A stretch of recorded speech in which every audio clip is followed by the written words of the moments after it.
प्रभु राम देव भगवान अल्लाह खुदा ईश आदि नाम एक ही शक्ति के हैं। वो कैसा है, कहां है, कैसे मिलता है, किसने देखा है? ये प्रश्नवाचक चिन्ह पूर्ण रूप से हटाने के लिए अवश्य सुनिए जगत गुरु तत्वदर्शी संत रामपाल जी महाराज के अमृत वचन, सर्व पवित्र धर्मों के पवित्र शास्त्रों के आधार पर। सत साहिब दर्शकों, आज का समाज चाहे खुद को कितना भी विकसित, शिक्षित और समझदार मान ले, लेकिन यह कड़वी सच्चाई है कि सदियों से चली आ रही पाखंड और कुप्रथाओं का अंत करने में अभी तक कोई भी सफल नहीं हुआ है। परंतु वर्तमान समय में विश्व के सबसे बड़े समाज सुधारक समर्थ दिव्य संत के आशीर्वाद से अनेक लोगों ने इन कुप्रथाओं का जड़ से नाश कर समाज में शांति और सद्भाव की मिसाल पेश की है। इसका एक जीवंत उदाहरण है रेवाड़ी हरियाणा की नेहा यादव जी। नेहा जी पहले परंपरागत देवी देवताओं की पूजा में लगी रहती थी। उनके मन में हमेशा यह सवाल उठते थे कि भगवान कौन है, वे कहाँ निवास करते हैं। साथ ही उनकी यह इच्छा थी कि उन्हें ऐसा पति मिले जो भक्ति मार्ग में सहायक हो और शादी के समय दहेज की मांग न करे। नेहा जी की सभी शंकाओं और इच्छाओं को पूर्ण परमात्मा ने पूर्ण किया। नेहा जी और उनके भाई की दहेज मुक्त शादी हुई और आज वे हर प्रकार के दुखों और समस्याओं से मुक्त हो चुकी हैं। उनके गुरुदेव जगत गुरु तत्वदर्शी संत रामपाल जी महाराज जी की कृपा से ही समाज में फैली कुप्रथाओं का जड़ से नाश हो रहा है और विश्व में शांति स्थापित हो रही है। अब सुनिए नेहा जी की जुबानी शांतिदायक परमेश्वर के चमत्कार की अद्भुत कहानी। नमस्कार जी। नमस्कार सर। क्या नाम है बहन जी आपका? सर मेरा नाम नेहा यादव है। बहन जी आप कहाँ से आई हैं?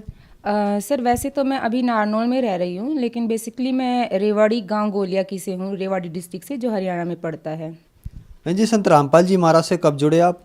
सर संत रामपाल जी महाराज से मैं 13 जुलाई 2005 को जुड़ी थी और उससे पहले मेरी मम्मी 22 मई 2005 को जुड़ी थी।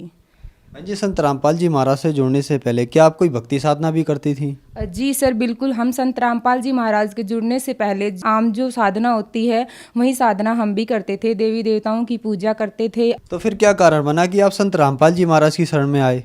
एक्चुअली सर मेरी मम्मा बहुत बीमार रहती थी और मेरे पापा जी के एक दोस्त थे, वो हमारे घर पे आए और उन्होंने बताया कि मैं भी बहुत ज़्यादा परेशान था, क्योंकि हम उसे जानते थे कि वो वास्तव में बहुत ज़्यादा परेशान था और उसके घर में खाने के भी लाले पड़ गए थे। उसने बताया कि भाई मेरे साथ ऐसा ऐसा हुआ है, और मैं छुप के वहाँ पर रह रहा था गुड़गांव में, क्योंकि मैं बहुत ज़्यादा परेशान था, कर्जा हो गया था मुझ पर। हम उन्हें ऑलरेडी पहले से जानते थे और उनकी बीवी बहुत ज़्यादा बीमार थी। तो सर उन्होंने बताया कि मैंने संत रामपाल जी महाराज का नाम लिया है और उनकी जो वाइफ थी वो बिल्कुल स्वस्थ हो गई थी और उनको इतना ज़्यादा फ़ायदा हुआ, बहुत ज़्यादा फ़ायदा हुआ उनको।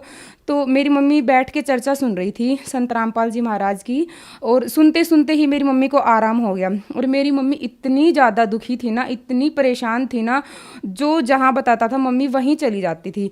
तो मम्मी तो ये सोच रही थी कि हाँ भाई ठीक है, मैं तो वहाँ भी चली जाऊँगी, कोई दिक्कत नहीं है मुझे। तो उसने बताया कि बहन जी आप चलिए और वहाँ पे सब सुविधा है, आपको किसी चीज़ की परेशानी नहीं, खाने की भी वहाँ पे अच्छी सुविधा है, आप वहाँ पे एक बार चल के देखो। तब हम संत रामपाल जी महाराज की शरण में गए थे। संत रामपाल जी महाराज की शरण में आने के बाद आपको क्या लाभ प्राप्त हुए? सर संत रामपाल जी महाराज की शरण में आने के बाद तो इतने लाभ प्राप्त हुए हैं कि शायद हमने दुख ही नहीं देखा है, और उससे पहले हमने सुख नहीं देखा था। संत रामपाल जी महाराज की शरण में सबसे पहले तो हमें मनुष्य जन्म का लाभ हुआ, जो कि आत्मिक शांति मिली और दुखों से छुटकारा मिल गया, ग्रह क्लेश से छुटकारा मिल गया, हमें भगवान मिल गए।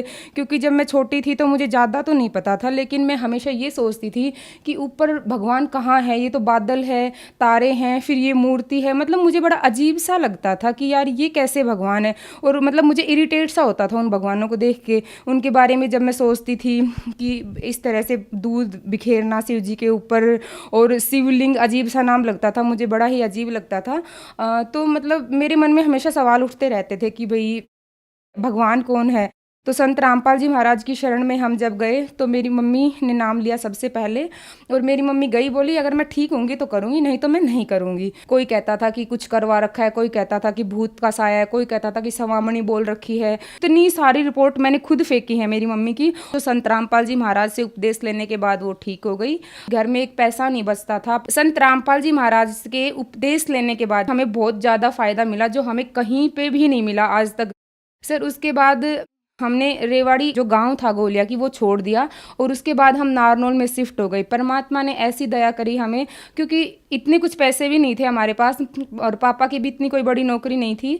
और संत रामपाल जी महाराज की कृपा से हमने प्लॉट लिया और मकान बनाए। जैसे हमने चिनाई चलवा दी थी तो मकान कंप्लीट नहीं हुए थे, तो मतलब लोग बाग ये बोलते थे कि भाई कड़िया तो घल गए होंगे ना, अब तक मजाक बनाते थे, और गुरुजी का भी बहुत मजाक बनाते थे। परमात्मा ने ऐसी दया करी, मकान भी बनवा दिया, और घर में किसी चीज़ की कमी नहीं है। हमें पैसों की कभी कमी नहीं आई, कभी भी। हमारा कोई भी काम है, सभी काम आगे से आगे होते हैं। हमारी भैंस एक बार बहुत ज़्यादा बीमार पड़ गई थी, वो लोहा खा गई थी, और लोहा खाने के बाद हमने काफ़ी बार उसको डॉक्टर को दिखाया, तो वो ठीक नहीं हुई। तो हम उसे हिसार लेके गए, चेक किया तो उसने लोहा खा लिया था। उसका ऑपरेशन हुआ, तो डॉक्टर बोले कि भैंस पता नहीं बचेगी या नहीं बचेगी। तो हमने संत रामपाल जी महाराज से हमने प्रार्थना की कि डॉक्टर ऐसे कह रहे हैं कि भैंस मुश्किल ही बचेगी। तो संत रामपाल जी महाराज ने बताया कि बेटा, डॉक्टर तो कहते ही हैं, आप परमात्मा पे भरोसा करो, कुछ नहीं होगा। और ऑपरेशन करते ही एक सिर्फ हमारी भैंस उठते ही बोल पड़ी। मतलब मेरे पापा जी थे सामने, और उनको देख के वो बोली भैंस, और उनके साथ की बहुत सारी भैंस मर गई थी। और सर एक बार मेरा तीसरा लाभ ये हुआ कि मेरे भाई इतना ज़्यादा बीमार हो गया था, बहुत ज़्यादा बीमार हो गया था, और वो जयपुर तक एडमिट हो गया, और भाई की हालत बहुत ज़्यादा सीरियस थी। पापा जी बोले कि मम्मी को फ़ोन लगा के कि आप गुरुजी से प्रार्थना करो, लड़के में कुछ नहीं बचा है, और उसकी प्लेटलेट्स वगैरह बहुत ज़्यादा डाउन हो गई थी। उसके बाद हमने गुरुजी से प्रार्थना लगाई। गुरुजी से प्रार्थना लगाने के बाद मेरा भाई बंदी छोड़ की दया से इतनी जल्दी ठीक हो गया। और मेरे मामा जी को जाते ही बोला कि मामा जी मैं रोटी खाऊंगा। वो खाने का भी नाम नहीं ले रहा था, एक बिस्कुट भी नहीं खा रहा था, कुछ नहीं खा रहा था। उसने रोटी खाई और उसी दिन डिस्चार्ज किया डॉक्टर ने। परमात्मा ने इतनी दया की। उसके बाद मेरा भाई आश्रम में गया, और गुरुजी ने कहा बेटा परमात्मा ने अपने कोटे से तुझे जीवन दान दिया है, और मेरे भाई को सीने से लगाया कि बेटा तेरा जीवन इतना ही था। और भगत जी वैसे तो छोटे मोटे लाभ बहुत होते रहते हैं। परमात्मा की दया से मेरे भाई की बिना दहेज के शादी हुई है। हम कुछ भी सोचते हैं उससे एडवांस भगवान हमें ज़्यादा देता है। जैसे कि पैसों का तो हमारे घर में मोरा लग रहा हो, इस तरह से हमें हमेशा मतलब आगे से आगे हर चीज़ हमें मिल जाती है। और मेरी भी रमैनी संत रामपाल जी महाराज की दया से बिना दहेज हुई है। मैं हमेशा यही इच्छा करती थी, मुझे ऐसा हस्बैंड चाहिए जो मुझे भक्ति के लिए कभी भी ना रोके और बिना दहेज मुझे लेके जाए। परमात्मा ने वो भी दया कर दी, मुझे मेरे हस्बैंड बिना दहेज के ही लेके गए हैं, और भक्ति में वो इतना सहयोगी हैं कि मुझे रोना भी आ जाता है। सर अभी क्या हुआ, मेरे पेट में बहुत तेज़ दर्द उठ गया, मेरे से वो दर्द सहन नहीं हो रहा था। मेरे हस्बैंड मुझे डॉक्टर के लेके गए, तो डॉक्टर ने कहा कि इसके दोनों गुर्दों में पत्थरी है। पत्थरी का नाम सुन के मैं रोने लगी। मैंने सोचा कि संत रामपाल जी महाराज इतनी बड़ी शक्ति हैं, मैंने उनका ज्ञान सुना है, देखा है आज तक, मुझे कुछ नहीं हो सकता, मुझे इतना विश्वास था। और जब मैं दोबारा दूसरे डॉक्टर के पास गई तो उन्होंने कहा कि इनको पत्थरी नहीं है, और मैं जब तीसरे डॉक्टर के पास गई तो उन्होंने भी यही कहा। फिर मुझे यूँ शक होने लग गया कि मतलब पता नहीं थी भी या नहीं थी पत्थरी। तो मैंने चेक करवाई, फाइल चेक करवाई, तो उन्होंने बताया कि आपको पत्थरी तो थी लेकिन आपकी पत्थरी ख़त्म हो गई। परमात्मा ने मेरी मात्र शायद 1 हफ्ते के अंदर मैंने वो रिपोर्ट करवाई डॉक्टर के पास, मेरी पत्थरी भी ख़त्म हो गई थी सर। और वैसे तो बहुत सारे लाभ होते रहते हैं। अभी मैं डॉक्टर के पास गई थी, मुझे दर्द हो रहा था, तो उन्होंने बताया कि यूट्रस पे सूजन है। और जब मेरी मतलब शादी हुई थी, रमैनी हुई थी, तो उसके बाद मेरे ससुराल वाले बिना नाम के थे, तो मैंने सोचा कि छोटा मोटा कुछ करवाया होगा उन्होंने, तो मेरा नाम खंडित हो गया होगा, तो मैं नाम शुद्ध करवा लेती हूँ। तो तब तक मुझे आराम नहीं पड़ रहा था भगत जी। जैसे ही मैंने नाम शुद्ध करवाया तो मैं तभी ठीक हो गई, बिल्कुल ठीक हो गई। और वैसे तो छोटे मोटे लाभ बहुत सारे होते रहते हैं। संत रामपाल जी महाराज से नाम दीक्षा लेने के बाद आपको बहुत सारे लाभ प्राप्त हुए, तो जो और श्रद्धालु आज आपको देख रहे हैं, खास करके आपकी उम्र के, उनके लिए आप क्या संदेश देना चाहेंगी? सर मैं उनको ये संदेश देना चाहूँगी कि आज के युग में सभी पढ़े लिखे हैं। भगवान ने इतना ज़माना आगे बढ़ा दिया है कि हर इंसान पढ़ा लिखा है, सबके घर में कोई ना कोई पढ़ा लिखा है। और जो संत रामपाल जी महाराज हैं वो वेदों के अनुसार, शास्त्रों के अनुसार, हिंदू धर्म के जो शास्त्र हैं, सिख धर्म का और मुस्लिम धर्म का जो भी शास्त्र है, उन शास्त्रों को प्रोजेक्ट पे दिखा के ज्ञान देते हैं। और संत रामपाल जी महाराज अन्य धर्मगुरुओं की तरह कोई ऊवाबाई ज्ञान नहीं देते, वो शास्त्रों के अनुसार ज्ञान देते हैं। तो आप पढ़े लिखे हो, एटलीस्ट आप उनका ज्ञान सुनो। आजकल परमात्मा ने इंटरनेट का युग बनाया हुआ है, तो आप उस पर भी चेक कर सकते हो, आप टीवी पे भी सुन सकते हो। मैं तो सबसे यही प्रार्थना करूंगी कि आप संत रामपाल जी महाराज का ज्ञान सुनो और आप उनकी शरण में आओ, क्योंकि मनुष्य जन्म बार बार नहीं मिलता, मनुष्य जन्म एक बार मिलता है। तो आप मनुष्य जन्म का लाभ उठाओ। संत रामपाल जी महाराज पूर्ण गुरु हैं और वो पूर्ण परमात्मा से मिलवाते हैं, और ये शास्त्रों के आधार पर है, कोई अपने मतलब मनमानी बात नहीं है। मैं सबसे यही प्रार्थना करूंगी। जी, संत रामपाल जी महाराज से नाम दीक्षा कैसे प्राप्त की जा सकती है? सर संत रामपाल जी महाराज से नाम दीक्षा प्राप्त करने के लिए www जगत गुरु संत रामपाल जी महाराज साइट पे देख सकते हैं। और जितने भी स्टेट हैं, जितने भी डिस्ट्रिक्ट है, सभी के अंदर नामदान केंद्र खुले हुए हैं। अगर फिर भी नहीं पता चलता है तो चैनलों पर संत रामपाल जी महाराज के सत्संग आते हैं और उसके नीचे एक पट्टी आती है, पट्टी के ऊपर नंबर लिखे हुए हैं, उन पे फोन करके आप पता कर सकते हैं। अपने नजदीकी सेंटर पे जाके नाम दीक्षा ले सकते हैं। धन्यवाद जी। सत्सई। दर्शकों, अभी आपने सुने संत रामपाल जी महाराज से दीक्षा प्राप्त करके सुखी हुए भक्त के अनुभव। अब देखिए जगत गुरु तत्वदर्शी संत रामपाल जी महाराज के मंगल प्रवचन। बहुत सुंदर झरने हैं वहां पर, लेकिन वहां पर ये पशु पक्षी नहीं है। और पुण्यात्मा, अभी तक आप जी ने जो ज्ञान सतलोक के विषय में सुना है वो उन नकली संतों और अनुभवहीन व्यक्तियों का सुना है जिन्होंने सपने में भी सतपुरुष और सतलोक को देखा ना जाना, समझा भी नहीं। वो क्या बताते हैं कि सतलोक एक प्रकाश ही प्रकाश है, वो चेतन प्रकाश है, और आत्मा मोक्ष प्राप्त प्राणी उस अमर लोक में ऐसे लीन हो जाती है जैसे बूंद समुद्र में। ये खाक मोक्ष हुआ।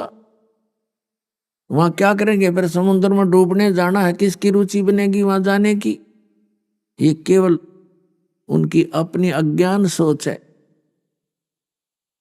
वहां पर ऐसी ही सृष्टि है। आप पहले वहीं रहते थे, आपके वो मकान, आपके वो महल, वो बाग बगीचे अभी भी खाली पड़े हैं, क्योंकि वहां सदाबहार है, सदाबहार वृक्ष हैं, किसी चीज का अभाव नहीं, कोई काम नहीं, कोई राग द्वेष नहीं। राग द्वेष वहां होता है जहां आपस का बंटवारा हो या किसी चीज का अभाव हो, जहां छोटा और बड़ा हो। वह सब एक जैसे हंस हैं, एक जैसे सबकी स्थिति है, एक जैसा आहार है, एक जैसे विचार हैं। तो वहां शरीर भी इस 5 तत्वों से बना हुआ नहीं है, वो केवल नूर तत्व से बना हुआ है। उसके अंदर ये बीपी हाई लो नहीं होता, क्योंकि उसमें ब्लड नहीं है। उसके अंदर अमृत का संचार है। तो पुण्यात्माओं, स्वयं परमात्मा ने, सतपुरुष ने, कबीर जी ने आकर के अपना ज्ञान दिया, और कबीर सागर के अंदर वो लिपिबद्ध किया आदरणीय धर्मदास साहिब जी ने। क्योंकि आदरणीय धर्मदास साहिब जी को परमात्मा अपने विधान अनुसार मिले थे। ऋग्वेद मंडल नंबर 9 सूक्त नंबर 86 86 के मंत्र 26 और 27 में, ऋग्वेद मंडल नंबर 9 सूक्त 82 के 82 के मंत्र नंबर 1, 2, 3 में, ऋग्वेद मंडल नंबर 9 सूक्त 96 यानी 96 के मंत्र 16 से लेकर 20 में, ऋग्वेद मंडल नंबर 9 सूक्त 20 के मंत्र 1 में, ऋग्वेद मंडल नंबर 9 सूक्त 1 मंत्र 8 और 9 में, और भी अनेक स्थानों पर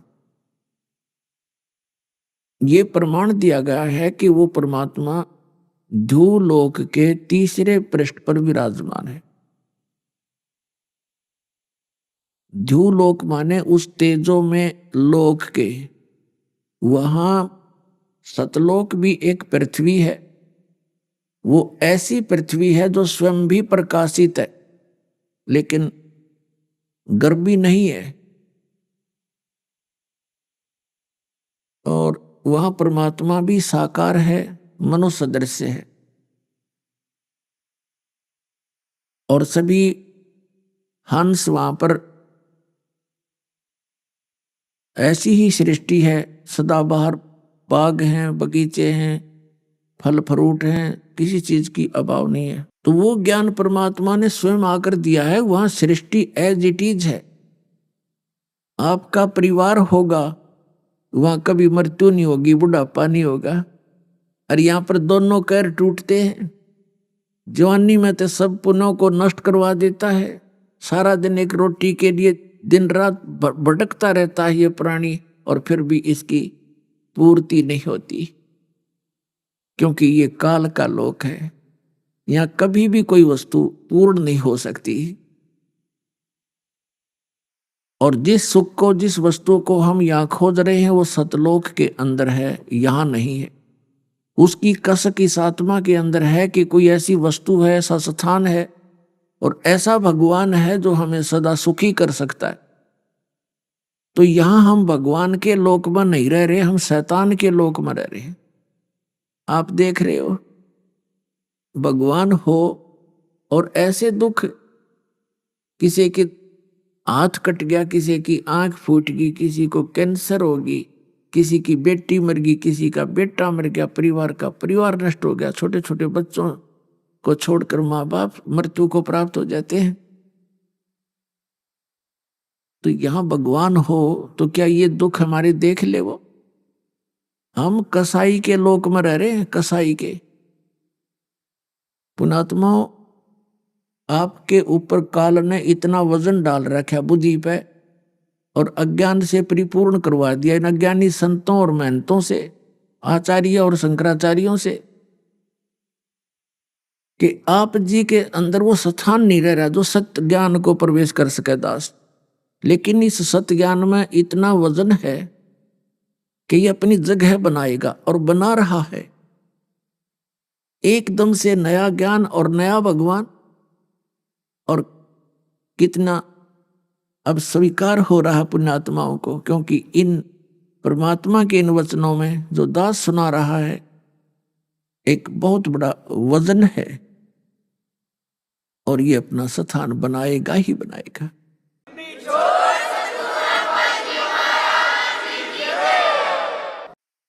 अब प्रसंग चल रहा है कि आप जी यहां कितने दुखी हो।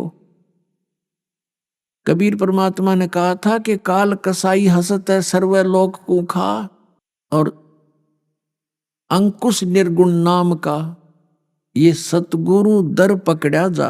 परमात्मा ने कहा कि ये काल कसाई है, जैसे कसाई बकरे पालता है। उसका उद्देश्य क्या होता है? उन बकरों की कितनी सेवा करता है वो। जैसे एक शेड डाल देता है गर्मी और सर्दी से बचने के लिए, साथ में एक तालाब बनवा देता है जिसकी अच्छी लंबी बहुत ज्यादा कंजम्पशन है, एक तालाब बनवा देता है, एक चरागाह रखता है उसके लिए।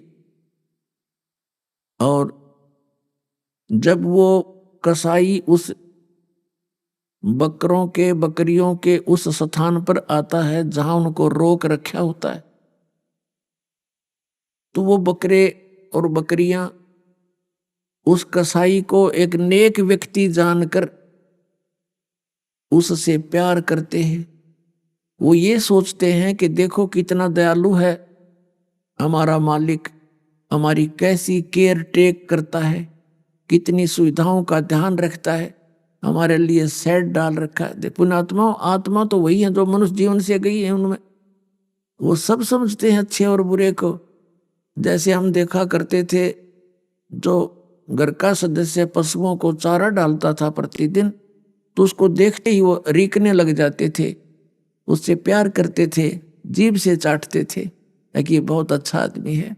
तो इसी प्रकार वो बकरे उस कसाई के निकट आ जाते हैं, चारों तरफ से इकट्ठे हो जाते हैं, और उससे कोई तो ऐसे छाती से सीने से लगाना चाहता है, ऊपर को पैर उठाकर उससे प्यार करना चाहता है, कोई जीभ से चाटता है, और वो उनको ऐसे देखता है और वो उसके हाथ को चाटते हैं बकरे। वो तो देख रहा होता है कि यो इसमें मांस कितना हो गया, कितने किलो का बिकेगा, और बकरे ने सोचा ये बहुत अच्छा आदमी है, हमारे से प्यार कर रहा है। और फिर वो भूल जाते हैं, जब उसको आवश्यकता होती है बकरों की 2, 10, 4, 20 की, तो लेकर डंडा और छांट लेता मोटे मोटे, चाहे किसी की माँ आओ, चाहे किसी का बेटा आओ, चाहे किसी की बेटी मरो, वो ना देखता कि इसका किससे क्या लिंक है, और ऐसे निकाल लाता है और जाके उनको कड़च करवा कर अपना धंधा करता है, रोजगार कर चलाता है। अपने आत्माओं, इस काल के लोग के इन बाग बगीचे, झरने और इन मौसम न देख के हम ये सोच बैठे, दे भगवान कितना दयालु है, पृथ्वी में जल दे दिया शीतल मीठा, झरने बहा रखे हैं, कितने सुंदर बाग बगीचे, काजू किस्मत, सेब संतरे, कनक, गेहूं, चना, बाजरा, ज्वार, और कैसे मौसम बना रखे हैं। परमात्मा बड़ा दयालु है। जैसे वो कसाई के बकरे उस कसाई को इतनी ही बुद्धि रखते हैं, तो जब तक हमें तत्व ज्ञान नहीं होता, हमारी इतनी ही सतह बुद्धि का, और उसमें हम भूल जाते इस भगवान की दयालुता को। एक परिवार का परिवार नष्ट हो जाता है, दुर्घटना के अंदर अक्षेत्र का अक्षेत्र नाश हो जाता है किसी भूकंप या फ्लड के कारण, तब कहाँ जाता है इसकी दयालुता। तो पुण्यात्माओं, परमात्मा कबीर जी ने स्वयं आकर अपने बच्चों पर रहम किया कि जिसको तुम भगवान मानकर और यहीं इसके लोक में रहने के आदी बन गए हो, ये लोक ठीक नहीं, ये भगवान नहीं है, ये तो काल है। श्रीमद् भगवत गीता अध्याय नंबर 11 के मंत्र नंबर 32 में ये स्वयं कहता है कि अर्जुन मैं काल हूं और अब परिवर्त हुआ हूं।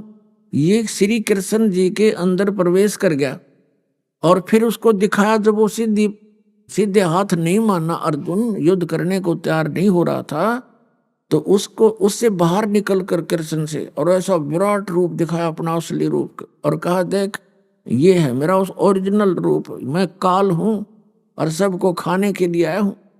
उसका उद्देश्य तो ये था उसको डरा दूं, धमका दूं, ये युद्ध कर ले, उसने नाश कराना था। श्री कृष्ण जी नहीं चाहते थे युद्ध करवाना बिल्कुल भी, वो तो उन्होंने पहले फैसला कर दिया था कि मैं युद्ध में हथियार भी नहीं उठाऊंगा। तो क्या वो व्यक्ति फिर युद्ध के लिए प्रेरित कर सकता है?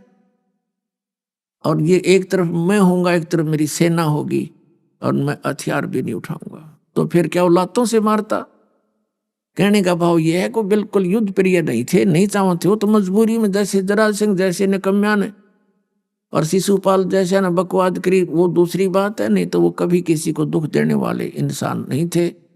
वो त्रिलोकी भगवान थे, 3 लोक के मालिक थे, स्वामी थे, एक विभागीय मंत्री यानी सतोगुण भगवान। तो हम काल के लोक में रह रहे हैं।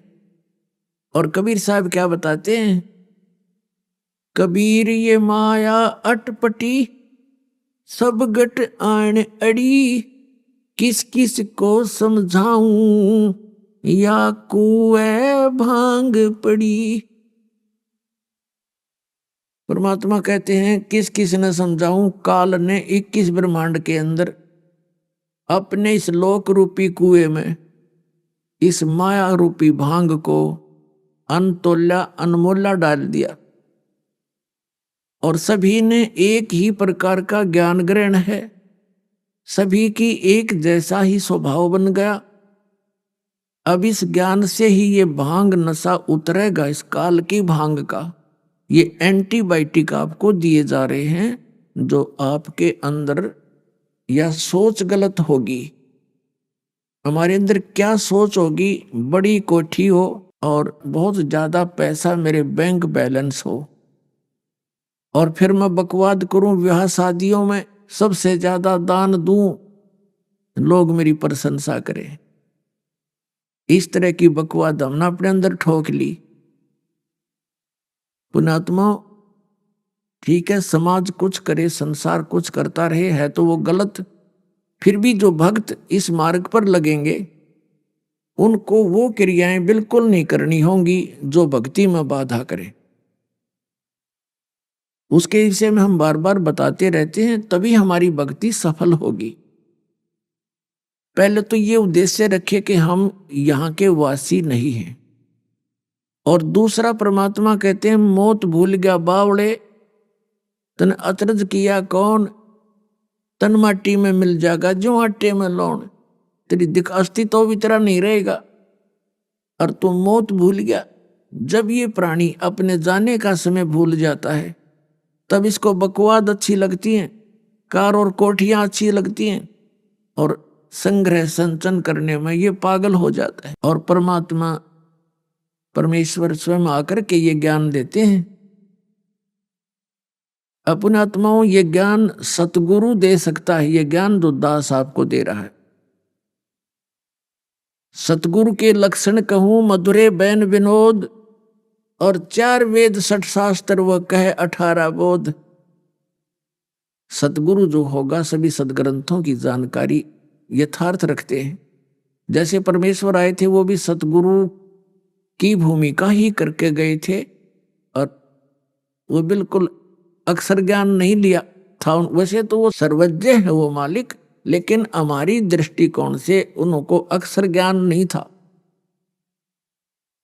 और अक्षर ज्ञान ना होते हुए और 4 वेद 18 पुराण उपनिषद और गीता बाइबल और कुरान का वो ज्ञान रखते थे। अशिक्षित होते हुए शिक्षित होकर के ग्रहण कर लेते तो ये सोचते कि इन्होंने समझ में आगी होगी बात या पढ़ने से। तो इससे सिद्ध है कि वो परमात्मा है और वो सद्गुरु भी है। वो यथार्थ ज्ञान दे करके लिपिबद्ध करवा के धर्मदास जी से, और सह शरीर आए थे सह शरीर चले गए। तो सतगुरु की सबसे पहली पहचान ये है। फिर दूसरी पहचान ये है कि सतपुरुष जिन जानिया सतगुरु तिसका नाम। जिन्होंने सतपुरुष को पहचान लिया, ये अभी तक जितने गुरु और सतगुरु हैं नकली, ये सारे कहते हैं सतलोक में तो प्रकाश ही प्रकाश है, वहां कोई अस्तित्व नहीं है। और एक आधा नकली, जैसे ये जम्मू वाला है मधु परमहंस नाम है इनका, और ये मिलती जुलती कथा सृष्टि रचना तो इसने कक्का पता ही नहीं, फिर भी कबीर साहब की लीला 5-7 पढ़ के वो सुना देता है। तो भक्ते का दे भक्त ने कहा जी वो भी बहुत अच्छी कबीर साहब की जानकारी रखता है, वह बहुत अच्छी बात है, लेकिन दास को पता था कि ये जानकारी अन्य चीज होती है और रोग नाशक औषधि से काम बनेगा। जैसे किसी रोगी को ज्ञान हो गया कि तुझे ऐसा रोग है, और बताने वाले ने भी सही बता दिया, और औषधि दोनों के पास नहीं, तो उस ज्ञान ने सिर में मारेंगे। अब ज्ञान भी हो और समाधान भी हो तो तब बात बनेगी। तो वो क्या कहता है, जम्मू वाला रांझड़ी उसका आश्रम है, उसने सृष्टि रचना सुना रखी है, उसका टीवी के ऊपर भी एक सब आता है प्रोग्राम।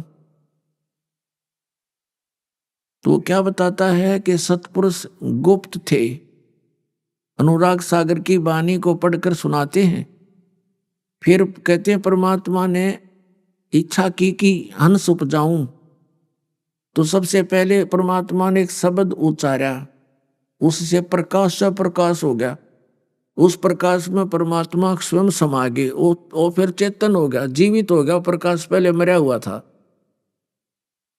और फिर उसमें यानी प्रकाश में भगवान समा गया। फिर वही तो अमरलोक हो गया, वो सतपुरुष जब प्रकाश में समा गया तो वो अमरलोक हो गए। और फिर नो के सार नाम भी वही और सत नाम भी वही, सार शब्द भी वो अमरलोक। यह सुनाई उन्हें सृष्टि रचना। उसने थोड़ी सी भिन्नता यह बताई कि परमात्मा ने जीवों की उत्पत्ति नहीं की, अमर पुरुष ने। उसने ऐसे प्रकाश उछाल दिया, चटक दिया। फिर जैसे बूंद, जैसे जल को मुट्ठी भर के ऊपर फेंक दें, फिर वो छोटे छोटे कण बन कर वापस आता है, जल में गिरता है। ऐसे वो प्रकाश ऊपर छटक दिया, फिर वापस आया तो वो छोटे छोटे कण बन गए उसके, और वो प्रकाश में मिला नहीं, वो छोटे छोटे बिंदु से बन गए, वो आत्मा बन गई। और वो ऐसे घूमने लगी उसमें, उस प्रकाश में, जैसे मछली समुद्र में घूमया करे। राधा स्वामी वाले जय गुरुदेव वाला न तो भगवान में वह वही सतीथी बता करके ये बता दिया कि मोक्ष प्राप्त प्राणी उसमें जाकर ऐसे डूब जाता है, मिल जाता है जैसे बूंद समंदर में। और इस चातुर प्राणी ने चतुरता दिखाई थोड़ी सी अलग से, क्योंकि कबीर सागर में लिखा हुआ वह आत्मा का अस्तित्व अलग है। 16 सूर्य जितना उसका प्रकाश पूरी बॉडी का है। और करने नो दीदार महल में प्यारा उसकी लास्ट की कलियों में लिखा हुआ है कि जब हंस मोक्ष प्राप्त प्राणी सतलोक में जाता है, प्रवेश करता है, उसका 16 सूर्य जितना प्रकाश बॉडी का हो जाता है। और परमात्मा साकार है भगवान, उस पर चंवर करता है जा करके। मोक्ष प्राप्त प्राणी सबसे पहले मालिक के दर्शन करता है, उनको सेवा करता है, दाता है कि 100 शुक्र मनाता है, उससे बातें करता है। और परमात्मा के एक रोम को में करोड़ सूर्य मिला दे, करोड़ चंद्रमा, इतनी रोशनी है। और वो नौका वहां डूब कर मर जाता। और यो नकली नौका है जम्मू वाला, रांजड़ी वाला, श्री मधु परमहंस नाम है इसका। कहते वो बूंद सी है, बिंदु सी, और वहां जाकर उसमें फिर वो चक्कर काटती रही। वहां भगवान नहीं है साकार। इन्हें खाक जाना, इन्हें बैठा दिया, इन जीवों को डबो दिया, थोड़ी सी चतुरता दिखा के।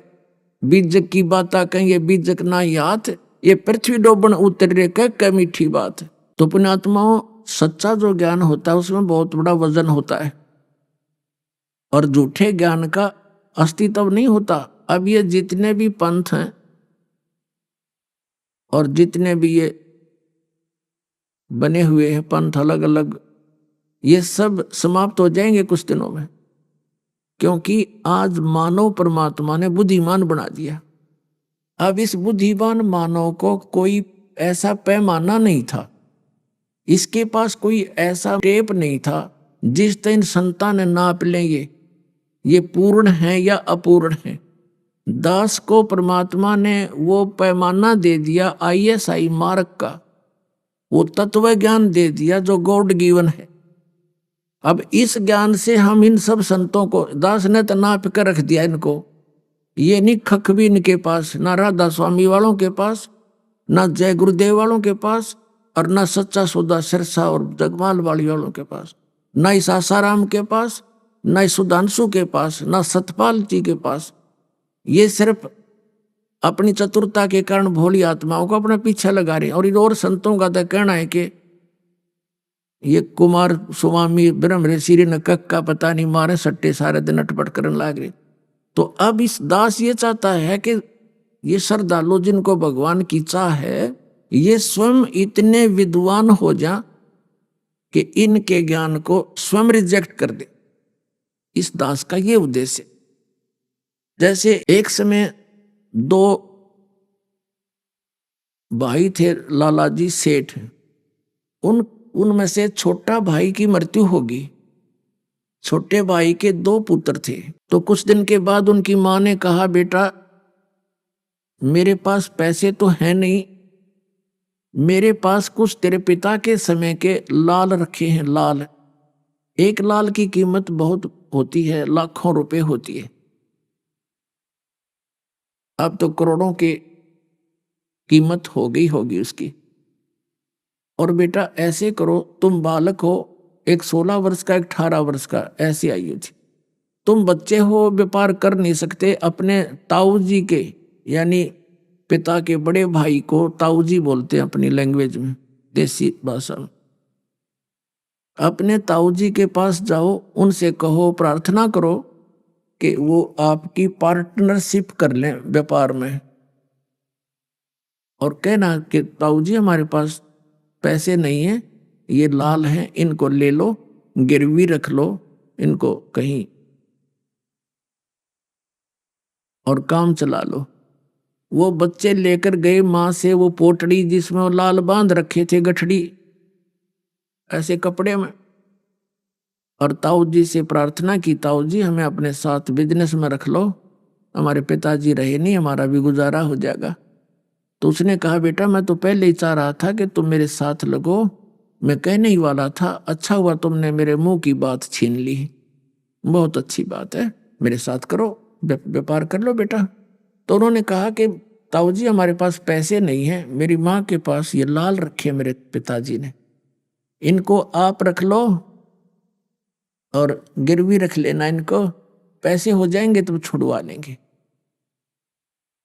अब ताऊ जी ने देखा वो लाल उल्टी गिठड़ी बांध कर दे दी, बेटा ऐसे करो, लाल तो बड़े कीमत के होते हैं, इनको तेरी मम्मी को दे आओ वापस और कहना सुरक्षित रखे, आवश्यकता पड़ेगी तब मैं ले लूंगा। अब वो दोनों बच्चे आगे अपनी माँ को सारी कहानी से परिचित करा दिया, तो उस माँ ने वो लाल सुरक्षित रख दिए छुपा के। दोनों बच्चों को, अपने भाई के यानी भतीजों को साथ लेकर के वो सेठ दूसरे शहरों में गया व्यापार के लिए। तो वहां पर उस समय 50,000 रुपए का उसने सामान खरीद लिया उधार पर, और धर्मशाला में रुके हुए थे। उस सेठ से कह दिया कि हम अभी आपके पास एक लाल भेजता हूं, उस गिरवी रख लेना, फिर हमें सौदा हमारा जहाज में डलवा देना। अच्छा ठीक है। अब वहां धर्मशाला में जाकर के सेठ ने कहा उस अपने भतीजों से, ले बेटा ये लाल ले जाओ, और जिस सेठ से 50,000 रुपये का सौदा तय किया है उसको ये लाल दे आओ, और कहना कि जब हम पैसे दे जाएंगे अपना लाल ले जाएंगे। वो दोनों बच्चे गए और कहा सेठ जी मेरे ताऊ जी ने ये लाल दिया है, ये आप रख लो, और हम आएंगे जब पैसे लेकर आएंगे अपना छुड़वा लेंगे। उसने कहा, सेठ ने कहा ठीक है बेटा बैठ जाओ यहाँ पर। तो उस सेठ ने एक जौहरी बुलवाया, जौहरी पारखू, और उससे कहा भी देखना ये लाल कैसा है। उस जौहरी ने उसके अपना लगा के देखा यंत्र, तो कहा ये सेठ जी ये लाल नहीं है, ये तो लालड़ी है, लाल तो 1 लाख रुपए का होता है, तो 200 रुपए की भी नहीं लेगा कोई। तो सेठ ने उन बच्चों को भली बुरी कही कि तेरे ताऊ जी ऐसे व्यक्ति तो नहीं दिखाई देते थे, अब वो धोखा भी करने लगे हमारे साथ, मैं क्या उनको उधार देने से मना कर रहा था, और ये नकली लाल मेरे को लालड़ी दे दी, ऐसे कहकर गली में फेंक दी। अब दोनों बच्चे बड़े दुखी हुए कि भी सेठ तो बहुत बुरा बोला हमारे बारे में, ताऊ जी के बारे में, क्यों धोखेबाज है। उसको उठाकर गली से लालड़ी को आगे धर्मशाला में, और कहने लगे ताऊ जी वो लाला जी तो बहुत निकम्मा आदमी है, ऐसे ऐसे बोला, हमारे लाल को गली में फेंक दिया। एक पता नहीं कौन बुलाया उसने, उसने कह दिया ये तो लालड़ी है। और ताऊ जी बहुत गलत बोला कि तेरे ताऊ जी अब धोखा भी करने लगे, ऐसे व्यक्ति तो नहीं थे, लाल कहकर लालड़ी मुझे दे रहे हैं। तब उस सेठ ने कहा, अरे बेटा सचमुच मेरा धोखा लग गया भाई, वो ठीक कह रहे थे। अब दूसरी साइड में दूसरे बैग में रखा था वो लाल, अरे बेटा ओहो ये तो सचमुच लालड़ी है, धोखे से दिया गया, चोरों से बचने के लिए रखे हुए थे कि कोई चोर चारा होते इनको निकाल ली जाएगा लालड़ियों को, और लाल अपने बचे रहेंगे, तो इसलिए बेटा रखी हुई थी मैंने, अरे ये लाल ले जा और जाके कहो कि मेरा ताऊ जी ऐसा आदमी नहीं है जैसा आपने सोचा है, देखो ये है लाल, धोखा लग गया उनके। दोनों बच्चे फिर आए और सेठ जी से कहा, सेठ जी मेरे ताऊ जी का धोखा लग गया, गलती से लाल की जगह लालड़ी दे दी, ये देखो लाल है ये। उस सेठ ने फिर वो पारखू बुलाया जौहरी, उसने आते ही देखते ही बता दिया अपने ला के यंत्र कि ये सही लाल है, ओके है बिल्कुल, ये है वो लाल। तब उस सेठ ने कहा, देख बेटा, ऐसा होता है लाल, देखा वो क्या उठा लाए थे तुम। तो कहने का भाव ये है, उन बच्चों को इस झटके से लाल और लालड़ी का पूरा ज्ञान हो गया, उनकी परख बन गई उनको। तो फिर क्या हुआ, वो दोनों बच्चों को लेकर वो ताऊ जी, उनका यानी पिताजी का बड़ा भाई, अपने भतीजों को साथ लेकर स्वदेश लौट आया।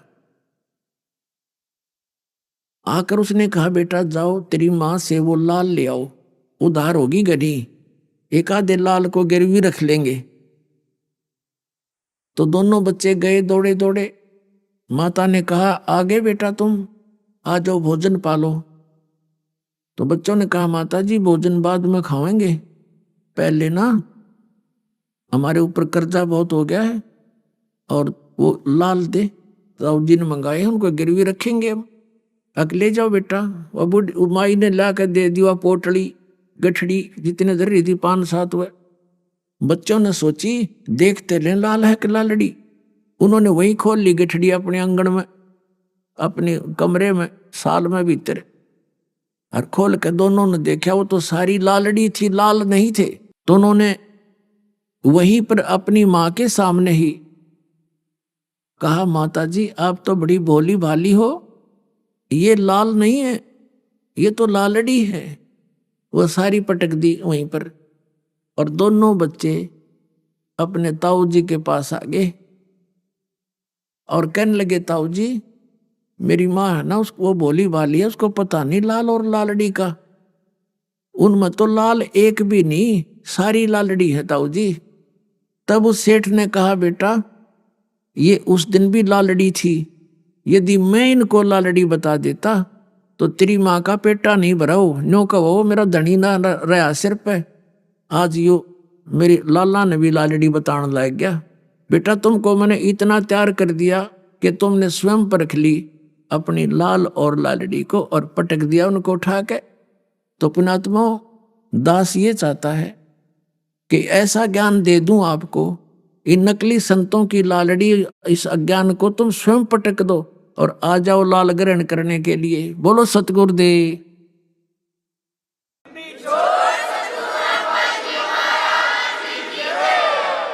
एक समय एक विद्वान था, उसका नाम था पंडित सर्वानंद, और उसने चारों वेदों को, गीता जी को, पुराणों को, उपनिषदों को बहुत अच्छी तरह गहनता से पढ़ा था, अध्ययन कर रखा था, और उनके अध्याय और श्लोक मंत्र कंठस्थ याद कर रखे थे। अभी आपने सुने संत रामपाल जी महाराज के मंगल प्रवचन। आइए अब सुनते हैं संत रामपाल जी महाराज से नाम दीक्षा लेकर सतभक्ति करके अद्भुत लाभ प्राप्त करने वाले अनुयायी के विचार। दर्शकों, टेंशन और डिप्रेशन ऐसी समस्याएं हैं जो आजकल हर वर्ग के लोगों को अपना शिकार बनाती जा रही हैं। इनसे छुटकारा पाने और शांति का अनुभव प्राप्त करने के लिए लोग विभिन्न तरीके अपनाते हैं, लेकिन वास्तविक सुख शांति से अभी भी कोसों दूर है। आज हम आपको एक ऐसी ही शख्सियत की आपबीती से रूबरू करवाने जा रहे हैं जो इन सभी परेशानियों से बाहर उभर कर आ चुकी हैं। ये हैं अलीगढ़, उत्तर प्रदेश की खुशबू जी, जो डिप्रेशन के जाल में बुरी तरह फंसी हुई थी। हालात इतने खराब हो चुके थे कि इन्हें खुद की भी सुध नहीं रहती थी और इनके परिवार पर भी दुखों का पहाड़ टूटा हुआ था। लेकिन फिर अचानक 2013 में खुशबू जी को एक ऐसा शांतिदायक मार्ग मिला जिसे अपनाने के बाद इन्होंने डिप्रेशन जैसी समस्या से पूरी तरह छुटकारा पा लिया है। आपको बता दें, खुशबू जी को यह शांति स्वरूप परमेश्वर कबीर साहिब जी की शरण में मिली, जिसे वर्तमान समय में संत रामपाल जी महाराज जी बता रहे हैं। उनसे नाम उपदेश लेने के बाद खुशबू जी के साथ और भी अनेकों चमत्कार हुए हैं, जिससे आज वह एक शांतिपूर्ण जीवन व्यतीत कर रही है। आइए अब सुनते हैं खुशबू जी की यह प्रेरक कहानी, उनकी अपनी जुबानी। नमस्कार जी। सत साहिब। क्या नाम है जी आपका? खुशबू सिंह। खुशबू जी आप कहाँ से हैं? यूपी अलीगढ़ उत्तर प्रदेश से जी। संत रामपाल जी महाराज से नाम दीक्षा आपने कब ली? 2013 में।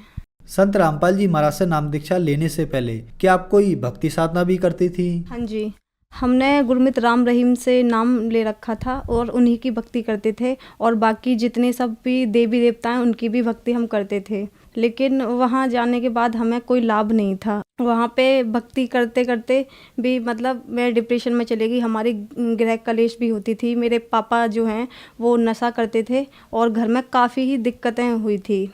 तो फिर आप संत रामपाल जी महाराज की शरण में कैसे आईं? संत रामपाल जी महाराज की शरण में हम लोग ऐसे आए कि जब हमारे घर में मेरे बड़े भाई की शादी हुई थी तो हमारे घर में झगड़ा होने लगा था। हाँ, तो बहुत सारे झगड़े होते थे। जो मेरी भैया की जो वाइफ थी वो मतलब टोने टोटके वाली थी, आए दिन मतलब कुछ ना कुछ मिलाती रहती थी, और मतलब भाई और भाभी में दोनों में झगड़ा होता था काफ़ी। तो मैं डिप्रेशन में चली गई और मुझे ये डर था कि मेरे भाई को अब ये मार देगी, और मतलब कुछ आए दिन कुछ ना कुछ खिलाती हैं, कि मैं अपने सिर को ना ऐसे मारती थी दीवारों में, बेडों में, इतने खतरनाक तरीके से कि शायद अगर मैं नॉर्मल अभी मारूं तो मेरा सर फट जाएगा। और मतलब बहुत ही ज़्यादा इतनी परेशान हो गई थी मैं कि बस मुझे कोई भी जगह मिलती थी ना तो बस मैं अपना सर मारा करती थी और बिल्कुल बेहोश हो जाती थी। कोई नहीं, फिर उसके बाद हमने मतलब एक आध दो तांत्रिकों पे दिखाया, किसी ने बताया कि आप वहाँ पे दिखा लो, तो सब ने बोला कि इस पे किया हुआ है और मतलब तुम्हारे घर में बहुत जादू मंत्र चला हुआ है। तो कोई नहीं, मम्मी ने हर जगह दिखाया, हमें कोई भी लाभ नहीं हुआ था। उसके बाद फिर हम लोग आगरा गए। मुझे आगरा केसी गुरनानी डॉक्टर हैं, वहाँ पे दिखाया, वहाँ मेरा टेस्ट कराया। तो उसने बोला कि इसके दिमाग में टेंशन है और कुछ भी नहीं है। तो उसने बोला कि ये दवा है ऐसे ऐसे, और इसको खा के अगर आराम मिल जाएगा तो इसे आराम मिल जाएगा, नहीं तो फिर उसके बाद तुम दोबारा इसको लेके आओ। तो मुझे वहाँ पे ले गए डॉक्टर पे। डॉक्टर के लाने के बाद उसी रास्ते से फिर हम मतलब जो मेहंदीपुर बालाजी हैं वहाँ पे मतलब मेरी मम्मी, मेरे भाई और मेरे भाई के कुछ दोस्त थे, वो वहाँ पे हम लोग गए बालाजी। वहाँ पे मतलब जो भी पूजा होती है वो सब वहाँ पे किया। मुझे वहाँ पे भी कोई लाभ नहीं था। मैं वहाँ पे भी ऐसे ही सर पटक रही थी, भाग रही थी, सबको मारती थी। जो भी रास्ते में मुझे मिलता था मैं उसको पीटती थी बुरी तरीके से। तो इस तरीके से मुझे मेरे घर वाले मतलब कभी या कपड़े से बांध कर या फिर दोनों हाथ पकड़ के मुझे हर जगह ऐसे ले जाया करते थे। कोई नहीं, फिर वहाँ से आ गए। तो मेरी दीदी के ससुर संत रामपाल जी महाराज का सत्संग देखा करते थे। तो उन्होंने बोला कि अगर आप लोगों की मर्जी हो तो एक बार संत रामपाल जी महाराज ऐसे ऐसे हैं, और वो मतलब कितनी भी मतलब भयंकर से भयंकर बीमारी हो या कुछ भी गृह कलेश हो, कुछ भी हो, कितना भी कुछ भी कराया हो, वहाँ पे सब लोग ठीक हो जाते हैं। तो मेरी मम्मी ने बोला कि ठीक है, हमने हर जगह दिखा लिया, हमने हर तांत्रिक पे दिखा लिया, डॉक्टर पे दिखा लिया, सब ने बस ये दवा दे देते हैं, लेकिन कोई हमें लाभ नहीं था। मुझे बस यही प्रॉब्लम थी कि मुझे एकदम मतलब बेहोशी आती थी और मैं अपना सिर पकड़ के मतलब दीवारों में, बेडों में, जो भी जगह मुझे मिलती थी मैं हर जगह मारती थी अपने सिर को। कोई बात नहीं, फिर उसके बाद मेरी मम्मी ने प्लान बना लिया कि अब मुझे कुछ नहीं सुनना, और क्या कहते हैं ऐसे तो बहुत ज़्यादा परेशानी हो जाएगी, और क्या कहते हैं हम लोग संत रामपाल जी महाराज के मतलब जाएंगे आश्रम में और वहाँ से नाम उपदेश लेंगे। तो भी हम मतलब बोल दिया था मम्मी ने, लेकिन फिर भी नहीं जा पाए। हमने बाद में बोल दिया। मेरा भाई बोला ठीक है चलेंगे, लेकिन हम लोग नहीं जा पाए। फिर उसके बाद दूसरे दिन एक मतलब चलता फिरता बाबा आया और वो बोल रहा था कि मतलब तुम्हारे बेटे को 6 महीने का दिया हुआ है और 6 महीने के अंदर अंदर ये मर जाएगा। कोई बात नहीं, ये बात मैं सुन रही थी, मुझे होश आता था, और इसी बात को सोचते सोचते मैं एकदम मतलब बहुत ज़्यादा परेशान हो गई, बहुत ज़्यादा, इतना कि मेरा दिमाग मुझे खुद नहीं मालूम कि उस टाइम पर कहाँ चला गया। कोई बात नहीं, हम नहीं गए। फिर हमने उस बाबा से पूजा कराई अपने घर में, और मतलब जो भी उसने बताया वो सब किया। भैया का कॉल आया, आपने कुछ घर में कराया है? कि हाँ कराया, कि मुझे परेशानी हो रही है बहुत ज़्यादा। तो मेरी मम्मी बोली कि अच्छा ठीक है भाई। तो मेरी मम्मी ने उनको बोला कोई भी नहीं, और ज़्यादा हम इतने गिर गए थे कि हमें सिर्फ, मैं तो उस टाइम पे ये सोचती थी कि हम तो या तो मर जाएं या फिर मतलब भगवान हमारा ये सब मतलब जो कष्ट है वो मतलब दूर कर दे। जो राम रहीम थे उनके सत्संग में जाते थे, मैंने लेटर लिखा था, मैंने कहा मेरे लेटर को कोई वहाँ तक पहुँचा दे, लेकिन कोई भी पहुँचाने वाला नहीं था। मैंने मतलब साईं बाबा को मैं ज़्यादा मानती थी। मैंने वहाँ भी प्रार्थना की लेकिन कोई भी लाभ नहीं था। जितने भी देवता सबसे मैंने वो संकल्प किया, भगवान मतलब मेरा जो दुख है वो कैसे भी आप दूर कर दो, कुछ भी नहीं हुआ। फिर उसके बाद एक और तांत्रिक हैं, हम दूसरे दिन वहाँ पे किसी ने बताया तो उनके पास भी गए। उन्होंने बोला कि इसको टोने दिए गए हैं और 2 घुल चुके हैं और अभी 4 बाकी हैं। तो मुझे और टेंशन हो गई, मुझे हर जगह दिखाया, कुछ भी लाभ नहीं हुआ। उस दिन फिर मेरी मम्मी बोली कि अब हमें कहीं नहीं जाना, हमें संत रामपाल जी महाराज के आश्रम में जाना है और मुझे कुछ भी दिखाई नहीं दे रहा, मुझे पता है अब कोई भी नहीं है, अब वहीं लास्ट चांस है और वहीं पे हम जाएंगे। तो हम उसी रात को हम, मेरा भाई, मेरी मम्मी, हम निकल गए। हम लोग दिल्ली पहुँचे। मेरी दीदी सुल्तानपुरी में रहती है तो उनके घर पे गए। फिर दूसरे दिन उनके सास ससुर हमारे साथ आश्रम में गए। वहाँ से संत रामपाल जी महाराज का हमने नाम उपदेश लिया। खुशबू जी, संत रामपाल जी महाराज से नाम दीक्षा लेने के बाद क्या आपको लाभ भी प्राप्त हुए? हाँ जी, सबसे पहला लाभ तो मेरा ये था कि आध्यात्मिक लाभ हुआ मुझे। फिर दूसरा लाभ, जो मेरी मतलब परेशानी थी, जैसे मैं पागल हो गई थी, सबको मारती थी, पीटती थी, किसी को भी सिर अपने दीवार में मारा करती थी बहुत खतरनाक तरीके से। तो मैंने जैसे ही संत रामपाल जी महाराज से नाम उपदेश लिया, उस दिन के बाद मतलब मैंने सबको मारना पीटना बंद कर दिया। फिर 1 महीने बाद मेरा भाई, मेरी सामने मतलब आंटी रहती हैं वो, और मेरी मम्मी और हम लोग गए संत रामपाल जी महाराज के आश्रम में। तो वहाँ पे आशीर्वाद मतलब दे रहे थे संत रामपाल जी महाराज। तो जैसे ही संत रामपाल जी महाराज ने मेरे सिर पे हाथ रखा तो मतलब मुझे उस टाइम पे ऐसा लगा था जैसे मेरे शरीर में से कुछ निकल के गया है, मतलब एकदम हल्का सा और बहुत ही ज़्यादा, मतलब मैं ऐसा फील कर रही थी कि अब तो मैं बिल्कुल ठीक हो गई। तो फिर जैसे मैं मतलब मेरी मम्मी मुझे देख रही थी, मैंने बोला कि मैंने तो संत रामपाल जी महाराज से आशीर्वाद ले लिया। मेरा जिस टाइम पे मैंने आशीर्वाद लिया था उस टाइम पे मेरा चेहरा मतलब टेढ़ा था। गुरुजी ने मेरे सिर पे जैसे ही हाथ रखा वैसे ही मेरा जो मतलब फेस था वो ठीक हो गया और मुझे मतलब लगा कि हाँ अब मैं ठीक हूँ। फिर मैं अपनी मम्मी के पास गई तो मम्मी ने बोला आशीर्वाद मिल गया, कि हाँ जी मिल गया। तो उस दिन के बाद मैं आज तक ठीक हूँ संत रामपाल जी महाराज की दया से। संत रामपाल जी महाराज की दया से फिर मुझे एक और लाभ हुआ कि मुझे थायराइड हुआ था। 15 दिन तक मेरी दवा चली, मुझे कोई भी आराम नहीं था, कुछ भी आराम ही नहीं हो रहा था। मैं दवा तो खा रही थी लेकिन मुझे डर था, पता नहीं क्या हो गया, मेरे को कोई आराम नहीं मिल रहा। उसके बाद 15 दिन बाद जब 16वें दिन मैं अपने चाचा के बेटे के लिए हॉस्पिटल लेके गई, मम्मी भी मेरे साथ थी, तो डॉक्टर ने बोला कि आपको एडमिट होना पड़ेगा। तो मैं डर गई, मैंने कहा एडमिट होना पड़ेगा, मेरे तो एग्ज़ाम है, मैं एडमिट नहीं हो पाऊँगी। कि आप एडमिट उसकी बात कर रहे हो एग्ज़ाम की, आपकी जान खतरे में, आपकी बीमारी पता नहीं चल रही और आपका वेट लेस होता जा रहा है। मेरे में उस टाइम पे 27 kg वेट था। तो डॉक्टर ने बोला आपको एडमिट होना ही है। मैंने कहा ठीक है, मैं अपने भाई से बात करती हूँ अभी।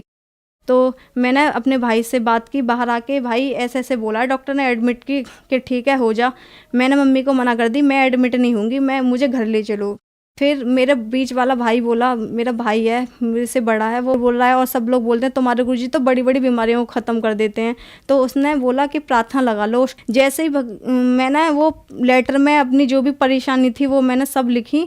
तो जब मैं लिख रही थी तो गुरुजी से, संत रामपाल जी महाराज से मेरी ये अरदास थी, बंदी छोड़, मुझे एडमिट ना होना पड़े, आप तो बड़ी बड़ी बीमारियों को ख़त्म कर देते हो और मुझे बहुत डर लग रहा है। मैं कभी नहीं हुई, इतनी पहले भी इतने केस हुए हैं, मैं कभी डॉक्टरों के पास एडमिट नहीं रही, लेकिन अभी भी मेरे को एडमिट नहीं होना। तो मैं लिखते लिखते बस इतनी सही हो गई थी उस टाइम पे मैं कि ये हो रही थी कि मैं बैठ सकती हूँ। अब जहाँ मुझे खड़ा नहीं हुआ जा रहा था वहाँ मतलब मैं सब कुछ कर रही थी, खाना पीना भी खा लिया मैंने, वो लेटर लिखते कहते हैं। फिर और यहाँ पर गुरुजी ने मुझे दर्शन दे दिए थे कि मतलब आशीर्वाद दिया, गुरुजी सत्संग कराएं और मुझे आशीर्वाद दिया और मैं उसी टाइम पे ठीक हो गई। और अभी तक मैंने कोई थायराइड की कोई भी दवा नहीं खाई, एक टैबलेट नहीं खाई, अब मुझे कुछ भी प्रॉब्लम नहीं है थायराइड की। अब मैंने टेस्ट भी कराया, मुझे कोई बीमारी नहीं है। डॉक्टर मानने को भी तैयार नहीं हो रहा था कि मतलब तुम ठीक कैसे हुई, ऐसा क्या खाया है। मैंने कहा कुछ नहीं खाया और मैं आपको क्या बताऊं, हमारे गुरुजी हैं ऐसे ऐसे, और उनका बस मैंने मतलब अरदास की और आज मैं ठीक हूँ गुरुजी की दया से।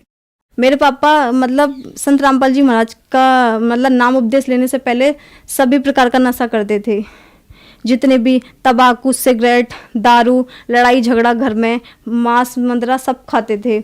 लेकिन जब से संत रामपाल जी महाराज का हमने नाम उपदेश लिया है और उन्होंने लिया है, आज हम संत रामपाल जी महाराज की दया से आज हम पूरी तरीके से स्वस्थ हैं। हर प्रकार से हमारी आर्थिक स्थिति इतनी ख़राब थी कि हम ये सोचते थे कि भगवान हम रूखी खा लें, भूखे सो जाएं, लेकिन कर्ज ना हो। हम रात और दिन यही करते थे। जैसे ही हमने संत रामपाल जी महाराज का नाम उपदेश लिया और उनकी भक्ति करी, आज हम मतलब मैं सुबह से शाम तक बोलूँगी ना तो भी मैं संत रामपाल जी महाराज के बारे में बता नहीं पाऊँगी कि उन्होंने हमें कितने लाभ दिए हैं और हम कितने खुश हैं। ये तो सिर्फ हमारे आस पड़ोस हैं ना, वो भी जानते हैं कि हमने संत रामपाल जी महाराज का जो नाम लिया है उसके बाद हमें कितने लाभ हैं और हमारा खर्चा कहाँ से चल रहा है, कैसे चल रहा है, हमें कुछ नहीं पता होता। बस हम ये है कि सिर्फ खाते हैं और हमारा मतलब सही ठीक ठाक से गुजारा चल रहा है। हमारी सारी चीज़ें ठीक हैं संत रामपाल जी महाराज की दया से। और हमारे भाई का एक्सीडेंट हुआ था, वो ऑफिस से आ रहे थे तो उनका ये जो नीचे की साइड है कूल्हा, ये पूरा खराब था, उनका पैर भी टूटा था, हाथ भी। तो जब मतलब भाई का कूल्हा टूटा था तो काफ़ी टाइम तक बेड रेस्ट पे थे, तो चल नहीं पा रहे थे। डॉक्टरों ने जवाब दे दिया था कि ये मतलब इसका ऑपरेशन होगा और कूल्हा चेंज होगा और इसकी कोई भी गारंटी नहीं है कि ये चल पाएंगे। तो मेरा भाई वहाँ से आया, बोला कि मम्मी मुझे ऐसे से बोला है। तो मम्मी ने बोली गुरुजी हैं हमारे करने वाले और संत रामपाल जी महाराज, और वो तो अंधों को आँख देते हैं, मतलब सब चीज़ वो करने वाले हैं। तू दंडवत प्रणाम कर और गुरुजी से अरदास कर। छोटे भाई ने अरदास करी कि गुरुजी हम ऐसे ऐसे बोला है। तो गुरुजी ने बोली बेटा परमात्मा दया करेंगे। उस दिन का ये दिन है, आज तक उनके 8 फ्रैक्चर थे, वो कहाँ पे कैसे ठीक हो गए बिन दवा के। उन्होंने कोई कैसी भी मेडिसिन नहीं ली, कोई भी ट्रीटमेंट नहीं कराया, कोई ऑपरेशन, बिन ऑपरेशन के बिन दवा के आज वो ठीक हैं, स्वस्थ हैं, जॉब कर रहे हैं और कोई भी उन्हें प्रॉब्लम नहीं है, ना चलने में ना वैसे। संत रामपाल जी महाराज की दया से कोई बता नहीं सकता कि उनका एक्सीडेंट भी हुआ था। खुशबू जी क्या काम करती हैं आप? मैं 12th की स्टूडेंट हूँ और मैंने ITI कर रखी है गुरुजी की दया, संत रामपाल जी महाराज की दया से। खुशबू जी आप 12th की स्टूडेंट हैं और आपने संत रामपाल जी महाराज से नाम दीक्षा ले रखी है। कुछ लोगों का मानना है कि संत रामपाल जी महाराज से उनकी अनुयायी अंधश्रद्धा के तहत जुड़ते हैं, क्या यह बात सही है? जो लोग ये बोलते हैं कि अंधश्रद्धा से जुड़ते हैं, उनके लिए मैं ये कहना चाहूँगी, आज की डेट में ना सभी एजुकेटेड हैं।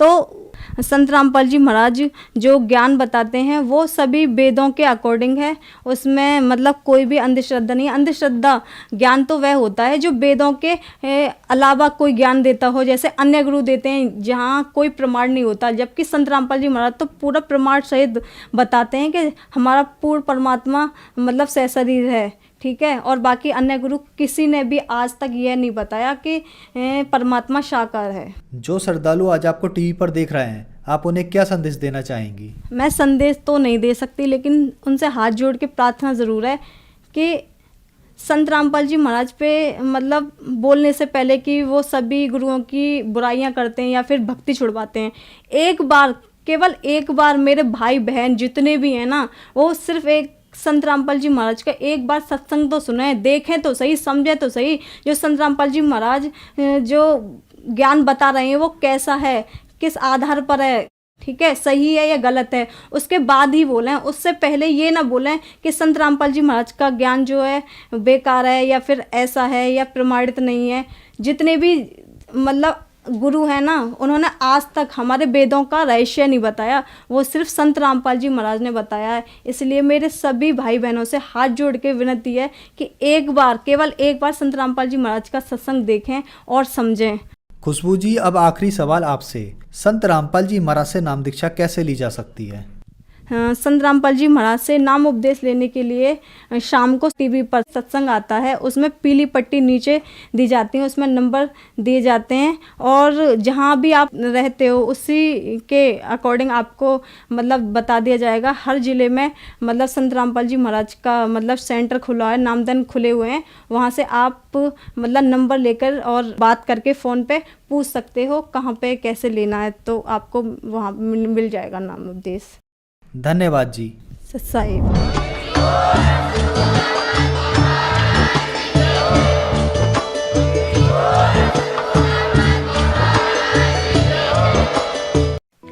आप सुन रहे थे जगत गुरु तत्वदर्शी संत रामपाल जी महाराज के मंगल प्रवचन। अधिक जानकारी के लिए संपर्क करें।